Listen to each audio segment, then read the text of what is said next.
let me turn it up a notch. We've been slowed down, but we back, time to watch, shine lights.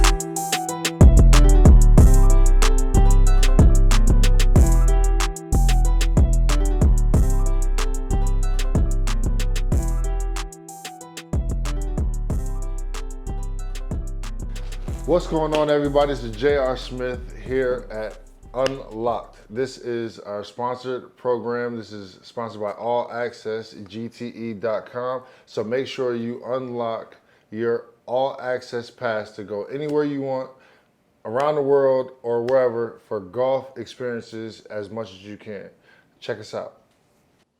What's going on, everybody? Welcome to Unlocked. I am J.R. Smith. This is Ryan Gano, my quote-unquote co-host. I guess we're doing this together because we are. He's riding my coattails again. It's very awkward for all of us. Yeah, whenever I can. Anyway, this whole experience is pretty much about golf. We are golf fanatics, and the reasons why we love the game so much, and different experiences and different relationships. Obviously, when you look at somebody like myself with tattoos and professional athlete, whatever, and you just wouldn't consider certain relationships as technical as they can be. So for my guy, Ryan is actually one of my greatest friends, and just looking at us, we look like twins. Yeah, I mean, easily twins. Yeah. But it's just the relationships that the game has, brings you along in different journeys and courses of life, as well as courses of golf. And that's what we want to bring to you in this podcast / video situation here. Yeah, and the funny thing was that JR and I talk about golf every day, probably. Pretty much. So our significant others think that we're weird Yeah. for the amount of time that we spend FaceTiming and talking about golf. So we actually said, with the amount of experiences that we've had, and we're blessed enough to be able to play a lot of these golf courses, we talk about it every day anyhow. We might as well do this and get a bunch of like your friends, your Rolodex, and my friends, and get on here and talk golf. Because the one thing that we've noticed is that a lot of the golf podcasts are very technical. They talk about architecture and the latest technology, which, by the way, this is how bad of a degenerate golfer this guy is. He has, I'm not going to say the brand yet, he's making custom wedges on the computer as we speak right now. So we want to talk about the experiences that golf creates, and the random friendships. I'm friends with a bunch of cats that I would never, ever probably have been friends with if it's not for chasing this little white ball around.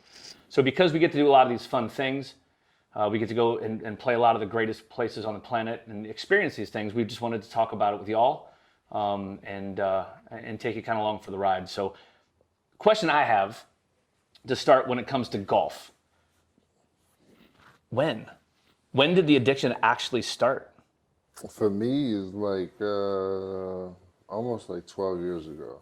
It's, I was actually playing. I wasn't playing at the time. I was working out in Houston with John Lucas at the time, and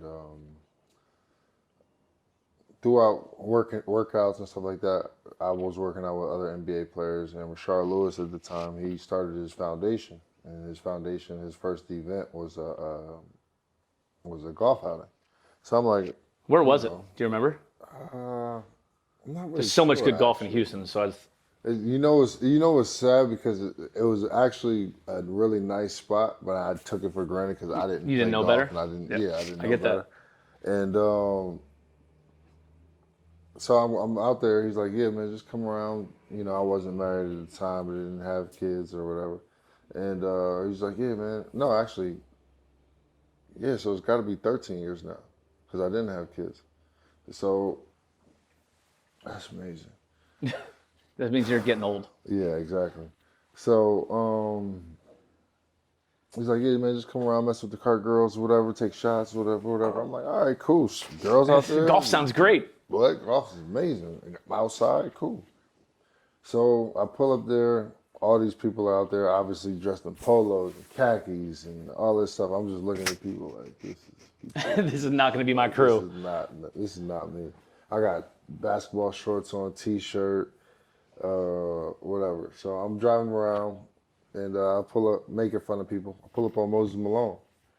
Rest in peace, Moses Yeah, Malone. don't make fun of Moses Malone either. Yeah. Hall of Famer, that's my dog. And he's like, young fella, come hit this ball. You talking all this shit, come hit this ball.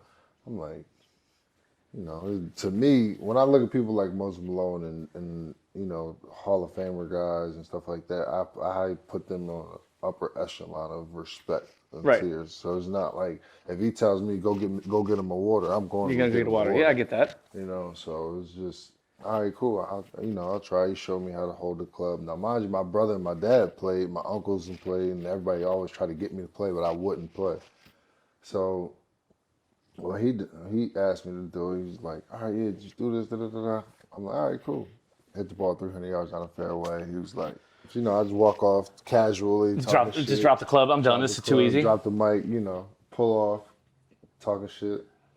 And he's telling me, so mind you, he's telling people all day about the me doing that. I pull back up on his group. Are you literally at this point just driving around in a cart bullshitting? I'm just driving around in a car bullshit. I pull back up on this group, and he's like, young fella, do it again. They ain't gonna believe me, da, da, da, da. You can't do it again, talking shit again. I'm like, oh, man. So I get up there, do it again. Hit the ball. The ball goes like, skids off to the right, some knuckle. So now are your competitive juices going at this point? Oh, my God. They're like, yeah, I told you, it ain't that easy. Man, give me another ball. I got it. Whiff. Don't even hit the ball. I'm like, oh, no. And this is now in front of Moses Malone. Now this is in front of Moses Malone. He's like the celebrity in his group, so it's another 4 people with him. They're playing 5. Yeah. So it's like camera people there, like who's recording just for the foundation shit. It's like, oh man. After that, I was hooked. I bought 2 cents club that day. So that's one of the questions I have, and it's going to be very interesting, in my opinion, to hear this from a bunch of different professional athletes. Is the addiction a physical? You know, you're a professional athlete. That means, you know, your eye-hand coordination is very good. See ball, hit ball. Is that where the addiction comes because you can pick it up, or is the addiction more of the mental part? Because obviously, to be good at golf, which is why I suck, you have to be mentally strong to play the game. So is the addiction from the physical competition and the fact that you can do it, or is it from the mental focus it takes to actually be good at this bloody sport? I think it's the mental focus. Yeah. Because even when with the athletic ability, like to get really good, like I'm good, but to get really good. Hold on. What's your handicap? 5. Okay, tell everybody now what your real handicap is. This guy says he's a 5. I think he's a sandbagging son of a bitch at this point because 5, that bro. is. You want me to pull it up? No, look, you can pull it up, but he's a 5. I call horse shit, but it is what it is. So in order to get really good, I think it's just more of a, the mental aspect of it, playing the course the right way, and after you know your swing and you obviously know the rules or whatever, you know where you can pretty much miss it and stuff like that. So for me, it's just course management, I think. All right. So a little backstory that I think is probably worth talking about, because we've got to experience something together that, I don't know, 99% of golfers on the planet don't get to do. We got to go play, the number 1 golf course, number 1 club on the planet. And tell me about the golf course. Outside of what I don't want to hear is JR talking about the fact that he birdied number 2. For all of you that know this golf course, number 2 is maybe top 10 2-shot par 4 on planet Earth. I'm assuming most of you know what course we're talking about. It's in South New Jersey. I know you birdied 2. And I mean, when you shoot 90, you got to hold on to something really good about that. But so tell me about your thought. Tell me about Actually, I played well that day. I know you did. What'd you shoot that day? I shot 80 that day. I shot 80 that day, and everybody in my group couldn't believe it because the golf course is, obviously good. Pretty hard. So tell me about that golf course. For one, for me, I don't think there's a bad hole on the course. I think it's obviously one of the hardest courses for sure. But it's it's the best course I've played. I think. Yeah, I mean, look, my opinion, we've talked about this 1,000 times. I believe it to be the bar in which every golf course should ever be measured. Yeah. But here's the funny thing. So after we play this round, No, hold on 1 second. Well, I gotta cut you off real quick. I played with a guy at. I don't want to say it. I don't want to say the spot because I might be. I might be trying to get. What city? What city? It's California. I might be trying to get it. I don't want to say the name Oh, of the okay. spot. I know what you're talking about. I do know what you're talking about.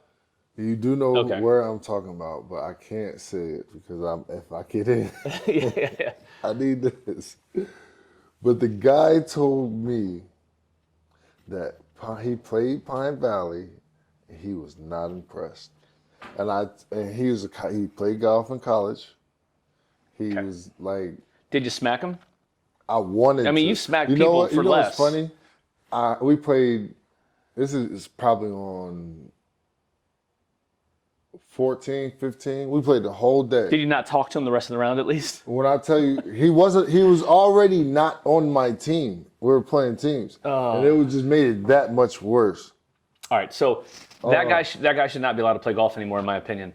So after this round, we meet up. We're going to have dinner off property, and my wife comes through, and I'm telling her about how wonderful this experience is, guys. I mean, it's legitimately 1 through 18, the best golf course you're going to play, best vibe, best experience, the whole nine. All right, so you don't need to get into detail on it, but afterwards we're at dinner, and my wife just looks at JR and she's like, you've won, at that time it was just one NBA championship. Mm-hmm.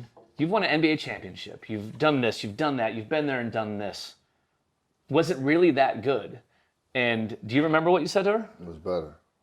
He said, outside of a couple personal things with kids and family, it was one of the greatest non-family days that you've ever had in your entire life. For sure. And she said, no, there's no way that's possible. And he said, no, you don't get it.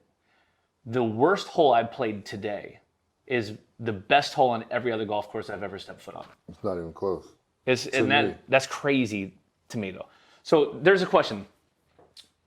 That's the best course you've ever played. I agree that's the best course I've ever played. What's your favorite? What's your favorite course? Because I think best and favorite, to all of you golfers out there, totally different things. What is your favorite golf course? My favorite golf course. Because remember, keep in mind, this is a podcast about experience, right? So this isn't just going and playing a beautiful and perfect golf course. It's about vibe. It's about hang. It's about feeling.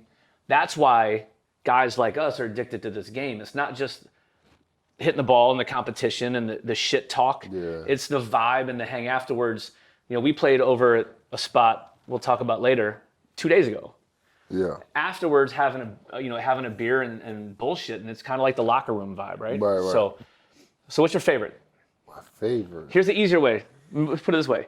Take Pine Valley out of it. You have one more round of golf to play in your life, and it has to be a place you've already played. What is it? A place I've already played.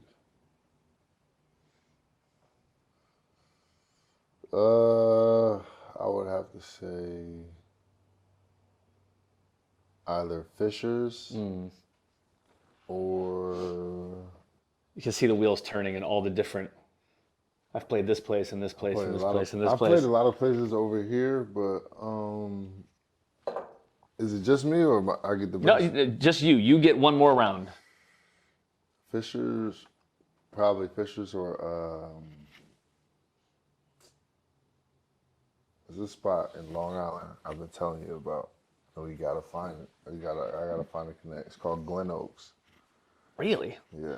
Challenge accepted. If anybody listening to this is a member of Glen Oak, reach out. Glen Oaks or Glen Oak? Glen Oaks. Of all the golf courses on Long Island, Glen Oaks is the one you picked? Yeah. So, It reminds me of the Masters. really? Yeah. I've never been there. I've done a lot of Long Island. I've never done that one. So it's funny. Let's talk about Fisher's. We went up, 20 of us, was it? Mm-hmm.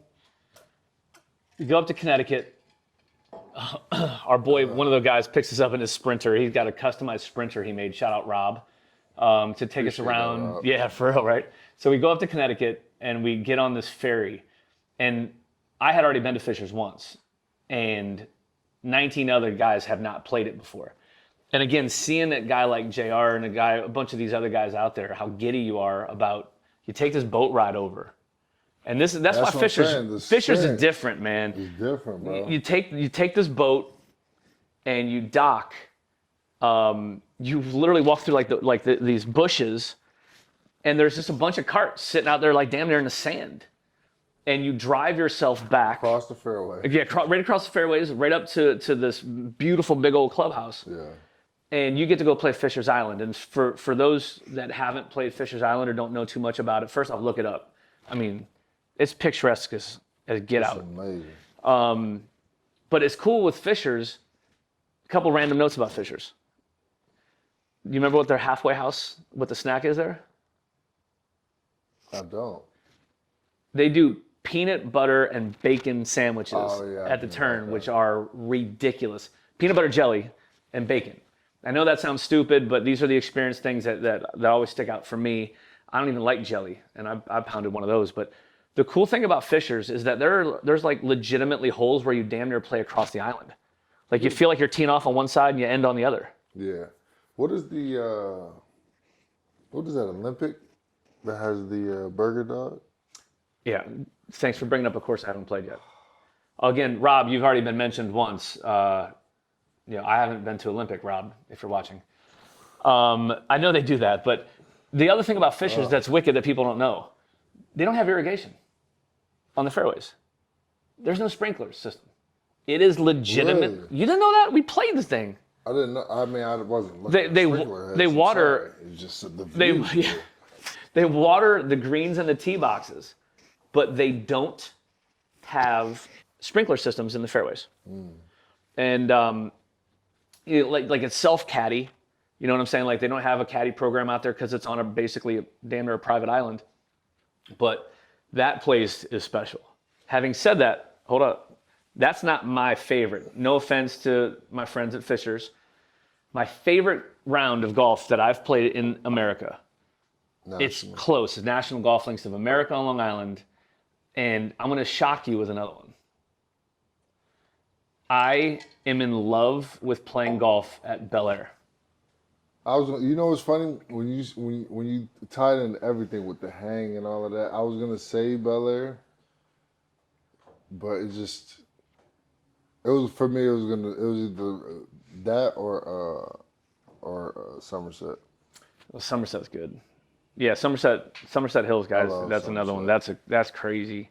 That place is special. And again, that's one of the true golf nerd spots, right? Yeah. Where like you don't know about Somerset unless you know golf. But Bel Air is. But again, I haven't played Euro golf though. I haven't done that. So. Weird. So come on, Ireland. We need y'all to pull through because August. What are the dates? August 20th something. This guy's getting his first go in Ireland. Yeah. And can't wait. It's funny too because obviously with what I do for a living, planning golf trips, I get to play a lot of these spots over there. If the question was posed to me if I had one more golf trip to do before I died, where would it be? No offense to England. I love my Scottish friends, but it is Ireland all day, every day, twice on Sunday. I don't think you can find a better front nine in golf that includes place down the road than the front nine at Royal County Down.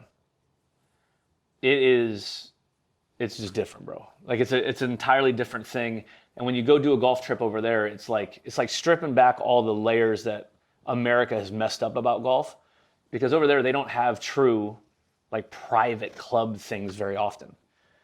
Every club there has members, of course, but they have times that other people can play it. But going and doing Port Rush, doing Royal County Down, doing all those places over there, it's sick. So you'll love that. What part of your game do you need to work on the most? What do you feel best with and what do you feel worse with? Right now, my favorite club in the bag is my pitching wedge. Right now, my second favorite is my driver. All right, so let's talk about that. So we played at my home club, Philadelphia Cricket Club, the other day. Yeah. And my man pulls up with new clubs, which every single time I see him, he's got new clubs, hence him designing new wedges now. But my man went straight up Bryson DeChambeau grips. Yeah. On every club. I can barely get my hand around the actual grip of his club. So I'm shocked you didn't say your driver, because did you miss a fairway? I missed 17. I drove fairway. Oh, sorry, he missed one fairway because he drove it through the fairway. That's something I've never had to worry about. What'd you shoot, actually, that day? 82. Interesting. I putted terribly. 3-putted. Hit the green in regulation 4 times and 3-putted. 3 bogeys from 3 putts? Yeah. I don't remember. I was so consumed about the fact that I couldn't hit the center of a club all day. All right, another thing we got to hit up is most of you who are watching this are probably a bit of a golf nerd as well. And JR got pretty famous from one of our visits at the place down the road. How many people ended up reposting, or how many people saw that? I don't know. So what we're talking about, so JR's first time to go at the #1 course on the planet down the road, and he went into the pro shop, and I don't know if you're allowed to say it, I think you probably are. How much money did you spend in the pro shop that day? I don't know. You don't want to say it, do you? Nah, I really don't know. My financial guy knows for sure. Did you get yelled at for it? Of course. So you got home and he basically displayed all this stuff out onto the course, or onto the island, right, in the kitchen. Yeah. And he posted. But didn't Golf Mag and Golf.com and Golf Digest and they all picked it up, but it's like, for me, and it's obviously not good because my financial guy gets on my nerves about golf. Like, my thing is, like, I have a golf closet, and my golf closet looks like a lot of some people's pro shops. That's my goal. So when I go in there, it's like I don't have to go shopping nowhere else because I can go on my own stuff. So what is it, though? Is it the logo? Is it the course? Is it just how much you liked it? What is it? Because look, we've gone and rated a lot of pro shops. Yeah. A lot of it is the experience, though. A lot of it is like the course as I'm playing it, how much I like it, depending on if they have a dope logo or not, depending if they have shit stock. Because a lot That's of true people, too. I mean, should we go to some of these places, they're empty. Well, yeah, especially with the specific brand that you and I prefer wearing. Yeah, for sure. In about what was it, about a 3-week time period, we hit Pine Valley, Wingfoot, Quaker, Fishers, Somerset. And I bet, and Cricket. Yeah, every time I bring JR to my home club at Cricket, Jim, they love us there because he goes in and spends. Westchester too. Oh yeah, Westchester Country Club as well. So you guys, if you follow around the hashtag of No Pro Shop is Safe, that's basically when JR goes and empties out pro shops all over the planet. I'm trying to cut back. I'm being more selective with it. Is that real? Is that a real thing though? It is. I just I'm looking for certain things now, that's why we gamble for wine glasses and stuff like that. Yes, that is, we were playing over at this little course in the area, and the member that day said that we're going to play a match. It will be JR and I versus him and his son. And I said, what are we going to play for? And he said, well, we usually play for 4 pieces of crystal. And I kind of didn't really know what that meant, but I didn't want to offend the members. So I'm like, oh, yeah, cool. Not realizing actually what that crystal costs when you get into those pro shops. Right. So I don't have, I don't have NBA contract money. So we're down, we're getting our ass kicked, the front 9. I am legitimately embarrassing myself. Sandbagging. I think they were kind of sandbagging us. I'm pretty sure I contemplated picking up tennis instead of golf, like mid-round. Something clicked on the back 9. We started going a little bit. So we're down like 4. You win 2 holes. You win 16. We're down 1. You remember that putt you hit on 17? It was like 40 foot down the hill. It was ridiculous. The hole caught it. If JR missed this putt, high probability that it would have ended up rolling off the green and into a bunker. No chance. But it absolutely got caught. So now we're all square. I didn't win a hole the entire day for us, but I happened to stuff one on 18, and we won. That's the one that bring you back, though. So Damn right it was. So it was the only good shot I hit all day. But we won wine glasses, and I got whiskey glasses. So now every time we go play, that's kind of our bet. Until Baltusrol happened last fall. What happened there, Mr. Smith? there he goes. Yeah. Anyway, Why don't we tell everybody about what happened at Baltusrol? you tell him since you. So he got. bring it up. I'll tell you. So 18, I chip in to save par. By the way, how embarrassing is that? But I chipped in to save par to have our match, and to say that JR and I get competitive would be an understatement. So we go into the pro shop. It was my first time at Baltusrol, so I was stoked. They got a cool logo. I'm going to buy some stuff. So I put some stuff on the counter. I'm going back. I got to get wifey and the kids some stuff, and I'm putting it out there. And I come back, and there's a sweater and 4 wine glasses on my pile. And I said, well, what is this? And he's like, you owe me wine glasses. I was like, no. We have 18. I don't remember why he said it didn't count, but in essence, he's drinking out of Baltusrol wine glasses because he tried to basically sketch out of our bet.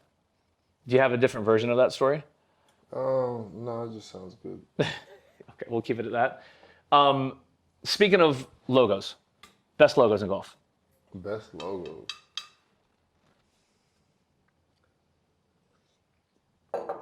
Cricket. It's on your sleeve. front. I don't know if you can see that. That camera can see that logo.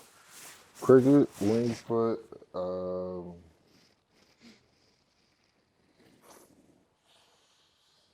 I like Bel Air's. Beller's is cool, right? That's the shield, like that, like yellow and red kind of. Yeah. Yeah. I like, obviously Pine Valley, but I like the member Member logo at Pine Valley. member logo at Pine Valley. That's a whole different world.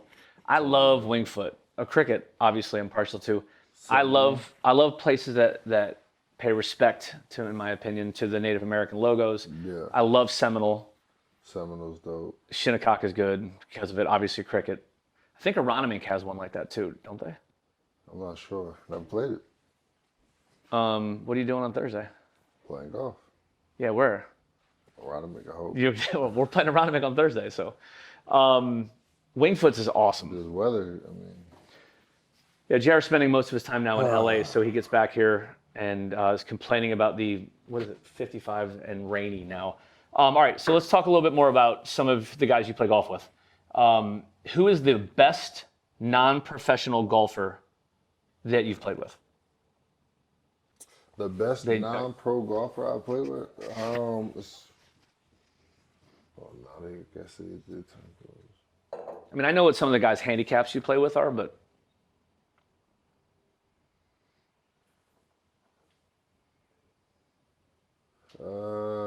see, I would have bet money that he knew the answer to this straight up. Like it would have been, boom, it's this guy. No, I mean, you know what I'm there's thinking a of. lot of zeros. Were you talking about like other pro athletes? Yeah, just any the best player that you play golf with. Matter of fact, it'd be better. Best ex-athlete, current athlete, celebrity, whomever. Who's the best player? Best celeb right now is probably Ray. He's a what, 0.4? Oh, he's like a 0.2 or 0.3 right now. I think so. What's Steph though? Steph Steph says he's 0, but I mean, I would say Ray because Ray is working on it right now. Right. That's his thing. He's dedicated to it. So, I mean, Steph is hard to be dedicated to playing golf and dropping 40 to 50 points every So we were talking about that before we went on air. What's he doing right now? Is it 10 straight games of 30 or more, like the longest streak in his career? No, I don't know. I was talking about the 10 or more threes. 10 or more threes. That shit is impressive. I'm pretty sure I saw this morning that there are only 2 current NBA players that have multiple 10 made three-pointers in a game. Yeah. Steph's got like 10 of them. No, he's got like 30 of them. And Dame and Clay, I think, are the only other 2. What was your record for threes in a game? 12, I think. Are we 11 or 12, something like that. Are we allowed to tell the story about maybe the hottest you've ever been in the NBA in New York? The hottest I've been? Yeah, remember you had a first half that you were on fire because your hands hurting you a little bit? No, that's Denver. Oh, that was in Denver? Yeah, I was in Denver. I thought that was in New York. I got my hands tatted? Yeah. Are we allowed to hear that story? I mean, it's cool. It wasn't really a big deal. I mean, I wanted to get my hands tatted, and one day I just decided to get them tatted. It just so happened it was before the game. So your hands were a little sore when you got to the game. And how many threes did you make in the first half that night? You know, they actually weren't that bad when I got to the game, but once I started playing, they swelled up and got puffy as shit. How many threes did you hit? 11. Yeah. That's not a Had to terrible get it day. out of my hands. I just had another question that just totally went away. All right, so name the one course you've not played yet or you've yet to experience that you want to play.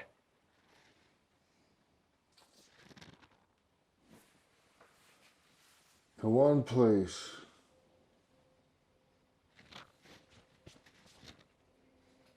Old course. Really? Damn, I literally would have lost more wine glasses if you would have asked me to bet on that. Yeah. The old course. All right, so you're playing the old course. Who's your dream foursome? Dream foursome.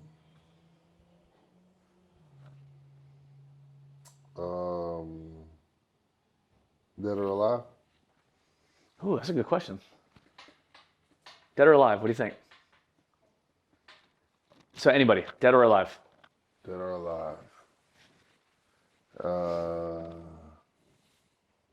I'm shocked that you said the old course. It's a My deep. grandfather.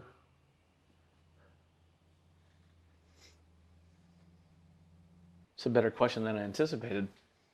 Yeah. I would say probably my grandfather, Ali, and I'd love to see Ali swing a golf club. Is there any video of that? Note to self, we should try to find out. yeah. Ali would shoot 1,000 then, by the way, at the old course. I just want to hear him talk. Mm-hmm. I gotta hear the knowledge.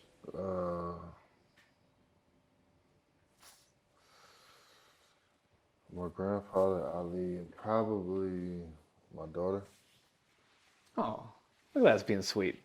So here's the funny thing about the old course, which obviously we'll get to at some point. But when you go to the old course, actually I have a great story about the old course. So we got 20 deep. We're teeing off. The first group out, there's a buddy of ours from Canada, big 6'8" dude, hockey player. The old course, the first tee is the widest fairway, literally in golf. I mean, I don't know exactly what it is, but it's like 180 yards wide. You can't miss it. You can top a tee shot because of how hard it is there. It's going to roll for 200 yards. So my man gets up, and we're all nervous. The RNA's right there, and this guy gets up, and he snap hooks the ball off the first tee. And when I say snap hook, I'm saying it's going to like the bay window at the Russex Hotel on the other side of the road over there. It hits the side of a panel van so hard that it ricochets out almost all the way across back to the right side of the fairway. The starter came over to him, and I'm not going to pretend to do a Scottish accent, and said, "Son, I've been here for like 52 years. That's the worst tee shot I've ever seen hit here." So no, it gets worse. So this guy's so embarrassed, he goes out and plays his 18 holes at the old course, and obviously his group made fun of him the whole time. So my man gets up to 18.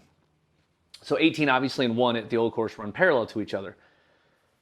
18 now, he tees off. He's a righty. He tees off, and he slices one. It's going to the bay window at the Russex Hotel. Boom, hits the same panel van, pops out into the middle of the fairway. This dude laced the first and the 18th and hit the side of the same van.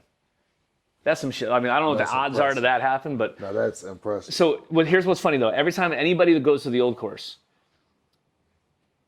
everybody says when you get to the Swilken Bridge, Right. the bridge basically between 17 and 18, you know, the photo with everybody putting their leg up like Captain Morgan.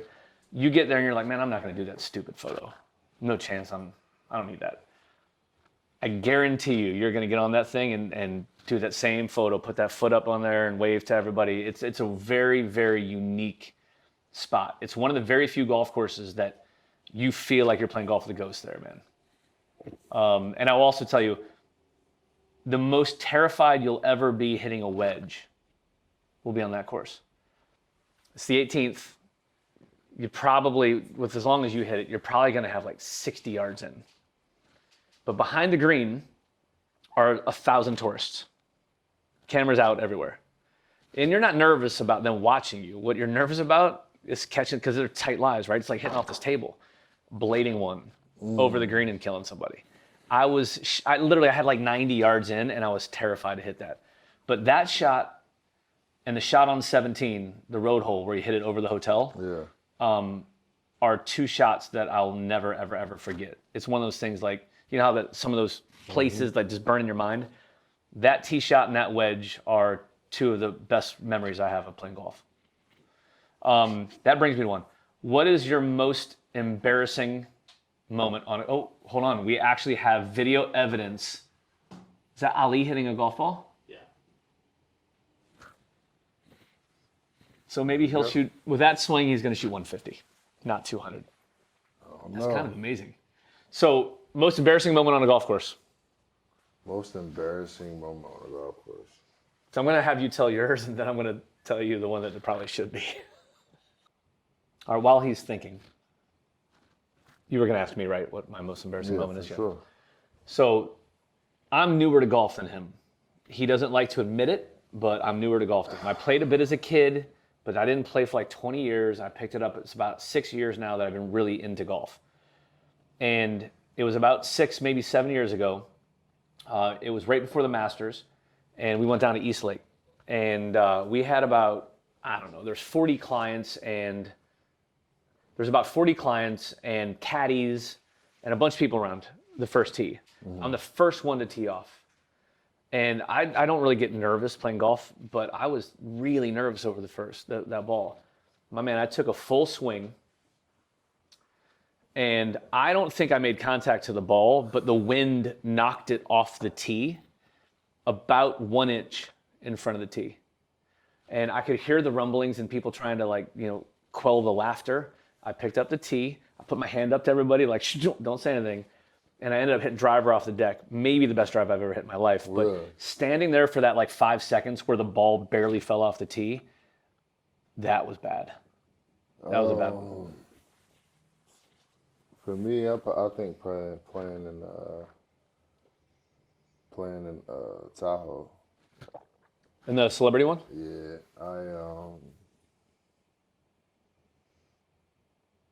I had got there and everybody was like, first of all, I showed up late.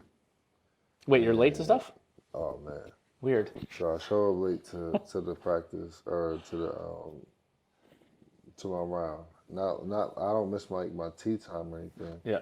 But I don't have time to practice. No practice at all. Warm up and all that. So I hit the first tee, and everybody's I don't know the holes. Everybody else has played it. Most came in weeks early and shit like that, taking this thing like it's the Masters. Well, I don't know, my boy. All the tournaments I played in, everything has been like, best ball, whatever. Right. Whatever tournament, whatever. Like scramble form, like different formats and stuff. Yeah. Formats. And so I get there, find out everybody's playing off their own dime. This is really, They take that shit seriously. Me not knowing this, I'm walking up there like, all right, it's cool. I'm out to just, not that. Ray's out there. Grinding. Like, this dude's out here really grinding to win. They want to win this stuff, man. Scobie's out there grinding. I'm like, oh my. The kicker? Yeah. Yeah, he's a stud, right? He can play. He won like 3 times in a row or something like that. Because I know, Jeremy Roenick, who we'll actually have on the show later. He plays in it every year, and he gets pissed off if he's not playing well. He wants to win that shit. Yeah, for sure. And that's how. And of course, that's what happened to me. So first tee shot, I hit driver. Everybody else is hitting 3 woods and whatever. But I'm the first person to go. So nobody told you, like, JR, don't hit 3 wood? What was your caddy doing? Who'd you have? They give you a house caddy? A house caddy, but the guy just got there. This is his summer gig. He hasn't done He wasn't an expert caddy like who you had at the Phoenix Open Pro-Am. Not right, but yeah, something like that. So I'm like, cool. Get up, smash driver, almost killed a group in front of me. But you hit into him? Yeah, but I'm still like in play. Get up there, everybody's like, great drive, whatever. Chip. Played it? Played it. I ended up making like double or something like that, and the rest of the day was shit. Just from downhill from there? Just downhill from there. That was one of the things that we have to bring up. That was your first time playing in the Phoenix Open one, right? Yeah. So JR calls me, and obviously I'm going to be at the Phoenix Open just because of my business, and we're out there every year. And he's like, hey, man, I just got invited to play in the Phoenix Open Pro-Am. You want a caddy? I'm like, hell yeah, that sounds like a blast. I've never caddied, but we play enough golf. I mean, I probably know your game as well as anybody. So yeah, let's go do it. So we knew it was going to be fun when you called me on the way to the airport, right? Yeah. It was you and me were on your way to the airport. Yep. He's like, man, I got a problem. I'm like, what? Like, this could be bad. He said, you remember what you said? He's like, I forgot my golf shoes. I'm like, what? It's not the easiest thing to find a pair of cool, but size, whatever size, 15, 16? Golf shoe. So now I'm calling people all over Scottsdale trying to get the Nike rep to get his golf shoes for him, whatever. So we go out and we're teamed up with, what's his name? Rory, right? Rory Sabatini. Rory Sabatini.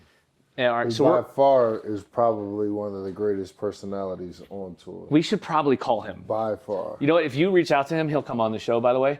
That dude told more dirty jokes in the first 2 holes than I've ever heard on a golf course. The dude is hilarious. He's amazing, man. I'm so upset we only played 9 holes, man. Well, we won't talk about who we got on the back 9, but we'll say it was different than Rory. Playing pretty well. I remember made a long putt on 1 to save par. We're going to the 2 tee box, and some dudes who are massive fanboys of JR were like, yo, Swish, come here, Swish. So JR, one thing I'll say about my man, and we've traveled, we've played golf everywhere, I've never seen him turn down an autograph or a photo. And not to get too serious on a podcast, it's not supposed to be serious, but it's a really, really cool thing to have somebody who will take the time out of his day to do that for people. And I know there's a backstory I'm sure we'll get to at some point as to why he'll never say no, but it's a really, really cool quality that you have, which I've always respected a lot. But so these guys are like, yo, can we take a photo? So Jared gets over and takes a photo with them, and he's like, do you guys want a drink?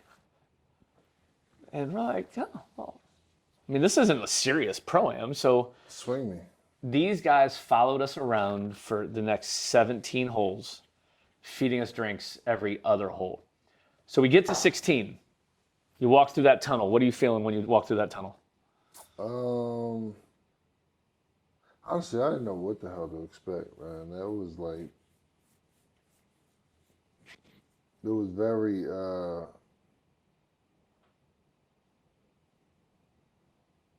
unexpected, I would say. I wasn't expecting to, obviously, not hit the green. But, yeah, we did. I did win a bet there, by the way. But how many times have you hit a golf ball in front of 35,000 people? For those that don't know, the 16th hole at the Phoenix Open is the stadium hole where they build literally an arena around this par 3. So you walk through a tunnel, and you come out, and it's like full DJ Kelly, your boy Kelly James, is like rapping. It's a show. It's something else. It's definitely a show. So you missed a green, but we shamble that day, so you're able to go to somebody else's ball and putt it. Right. So it wasn't like, it's not like and like a super embarrassing moment because it's like like a shamble or whatever situation. So, But it's still, what was more nerve-wracking? Legitimately more nerve-wracking, taking a jumper to win a game in front of 35,000 people or hitting that 7-iron? no, hitting that 7-iron. It's not even close. What's more nerve-wracking, standing over a 5-footer to beat me for wine glasses or shooting a free throw at the end of a game to win it? Why is, I know the answer, why is that 5-foot putt actually more nerve-wracking? Well, to shoot a free throw to win the game, opposed to making a 5-foot putt for some damn wine glasses, I'm gonna take the free throw. But That's more nerve-wracking? yeah, hell yeah. But you're going to make the free throw. You've done that 1 billion times. Yeah, it's still the environment is different. The whole is totally different. All right. Well, so let's talk. We'll talk about 17 Phoenix Open. It's a drivable par 4. I hand him a driver. He says, no, it's a 3-wood. I'm like, you can't hit a 3-wood that far. What happens? You tell me. He drove the green, makes a 15-foot eagle putt. Place is bananas. So on 17, the entire hole is not wrapped with fans, but around the green is still, there's Right. probably 20,000 people still on 17. Bananas. He's tipping his cap. He's playing it up. It's fun times. So he's riding super high, feeling like a boss walking off 17. We get to the 18 tee box where there's still quite a few fans. And what happens on the 18th tee? I ripped one. I tell you, I ripped it. You swung pretty hard at that, didn't you? Straight into the water. He cold tops Duffed one, it. cold tops it, trickles. It didn't even like hit the water hard. Nah. It like bleep, bleep, bleep, bleep, bleep, and trickled into the water. Nah, it was douche. It was pretty. Never seen it again. It was pretty bad. I But think I did it twice actually, because I hit 2 balls. did you I re-tee? think I re-teed it. I think I walked away and was hanging my head in shame. That was a fun round. Are you gonna do that again? Yeah, if I get invited back, I'll do it again. Yeah, that was fun. Yeah, so when JR didn't have shoes for the Pro-Am, I called a couple of guys. JR and I share a bit of another addiction. We're both really into sneakers. I actually thought I had a really, really good collection, and one day JR FaceTimes me pretty early in the morning. And I don't even know why, but he FaceTimes me, and I'm like, dude, where are you? I thought he was in a shoe store. He's like, oh, I'm just in my closet. And I look back, and he's got racks on racks on racks of sneakers. And I was like, I have like my wall display in my house of my shoes, and I felt terrible about my own collection. But nonetheless, we have a shared sneaker addiction. So I called my man, Kyle, and Kyle's real dear friend, Jeremy from Manor, out in Scottsdale. If you guys are out in Scottsdale, go by Manor. It's a great sneaker shop. Definitely. Good They stuff. hooked me up. Yeah, the good stuff. So I call Kyle. Actually, that's where we got the Waste Management 97s from. Yeah. So I call Kyle and I'm like, man, we need to get some shoes. JR doesn't have any golf shoes. Do you know anybody in the area? Because I don't know Scottsdale all that well. And he's like, yeah, my man Jeremy at Manor, I'll see if he can hook him up. So when Jeremy heard it was for JR, he started calling his Nike reps and going there and doing this and all these crazy things.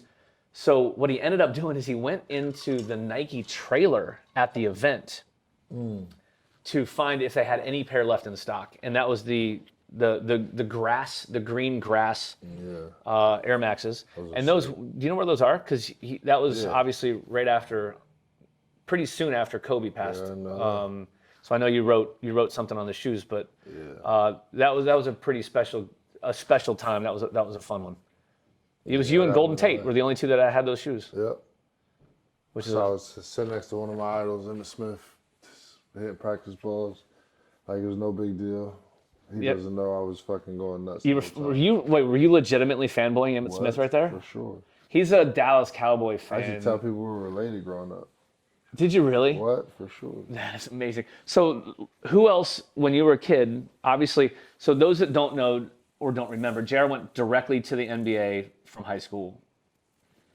But he was also a very good football player, so he's a pretty well-rounded athlete. You were going to go to UNC, right? Is that where you were going to try to do if they let you do both? But they let me do both, but Miami wouldn't let me play basketball. So Who else? And I mean, obviously a Cowboy fan, but who else did you look up to? Like, who were your sports idols as a kid? Football, basketball, baseball. I was Deion Sanders, Michael Jordan, and Ken Griffey. Oh, I mean, Ken Griffey, that's a good one. So, all right, then put you on the spot. In basketball, who's the greatest of all time? Jordan. You have one pick to start a franchise today. Get any player you want in their prime. Who do you pick? Jordan. Okay. Football. You got to do by position probably in football. It's probably tougher. Not really. You're starting a franchise today. Who do you pick? You need defense. So I'm taking Deion or Lawrence Taylor.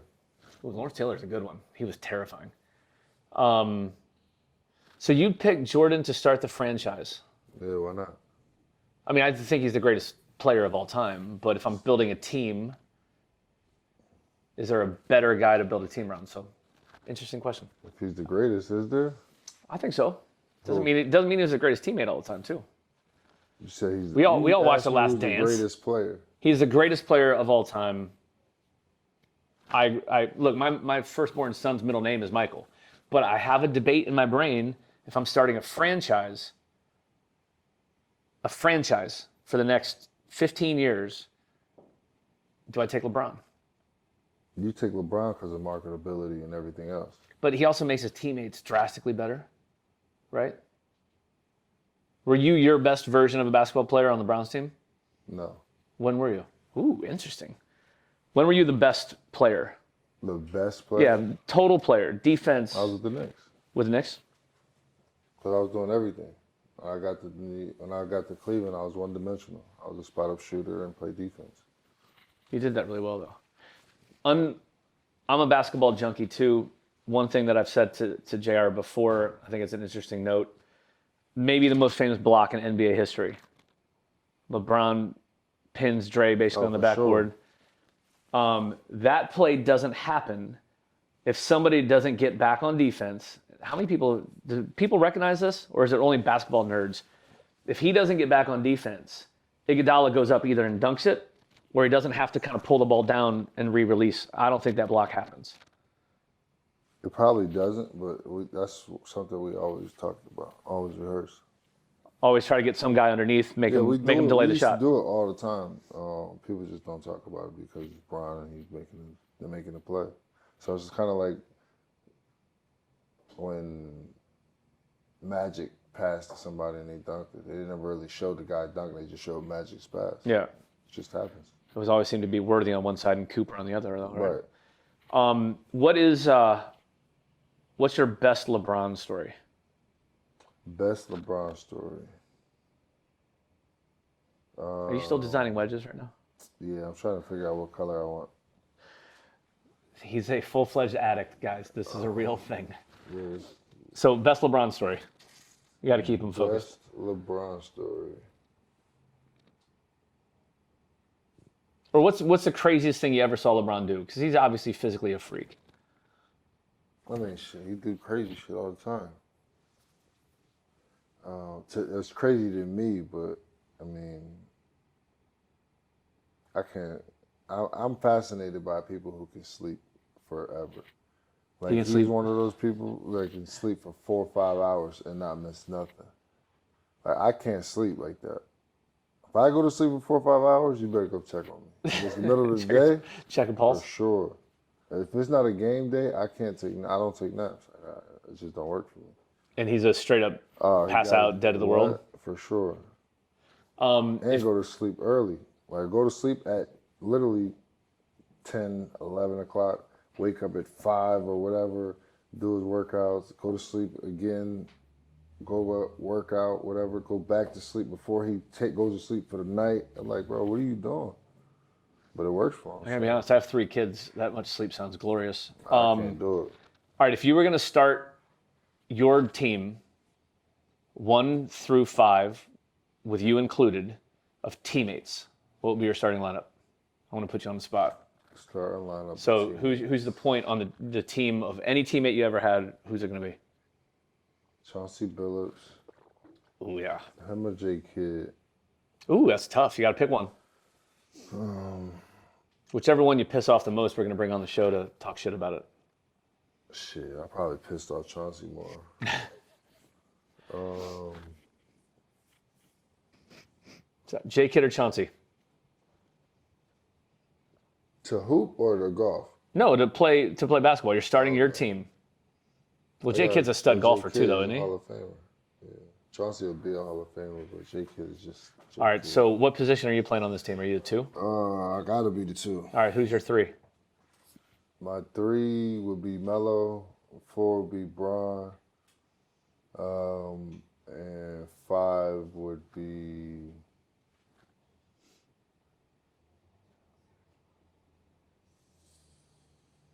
That's a tougher. Dang. I'm trying to think of who you played with as a center. I played with 2 defensive player of the years. Who? Marcus Camby and Tyson Chandler. So in their heyday, it was either one. I mean, Yeah.